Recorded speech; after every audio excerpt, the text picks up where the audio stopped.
তো বন্ধুরা এখন আমি পাখির ঘরে চলে এসেছি, আর এখানে আমার পাখির সব ফুড রেডি হয়েছে।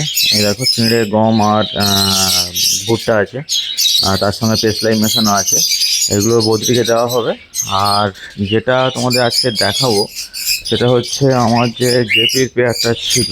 ধরো এই যে জেপির পেয়ারটা, ঠিক আছে, এই জেপির পেয়ারটা একবার ডিম দিল, কিন্তু ডিমটা আনফার্টাইল হলো, 3টে ডিম আনফার্টাইল হলো, সেটা তোমাদের আমি দেখিয়েছি। তো হাঁড়িও আমি খুলে দিয়েছি। এবং জেপির পেয়ারে আমি কিছু চেঞ্জ এনেছি, যেহেতু খাবারটা একটু চেঞ্জ করতে বলেছে আমাকে, সেই কারণে দেখো এখানে কিন্তু আমি খাবারটা চেঞ্জ করেছি। এখানে নর্মাল সাদা দানা, ক্যানারি, তোমার মিলেট, ব্ল্যাক মিলেট আছে, ইয়েলো মিলেট আছে, আর ওটস আছে। তো আমাকে একজন বলেছে কিনা যে এই খাওয়া যেটা দিই আমি, দানা যেটা আগে দিতাম, বলছে ওই দানাটাকে চেঞ্জ করতে বললো।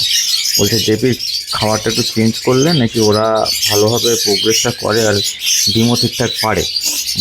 তো ওই জন্য আমি খাওয়াটা চেঞ্জ করলাম। খাওয়াটা ঠিকঠাক হয়েছে কি না বা চেঞ্জ করাটা ঠিক হয়েছে কি না কমেন্টে আমাকে অবশ্যই জানিও। আর এই খাবারটার সঙ্গে সঙ্গে ডিওয়ার্মিংও করিয়েছি। এরপরে আমার নতুন করে হাঁড়ি দেবো এদেরকে, ঠিক আছে।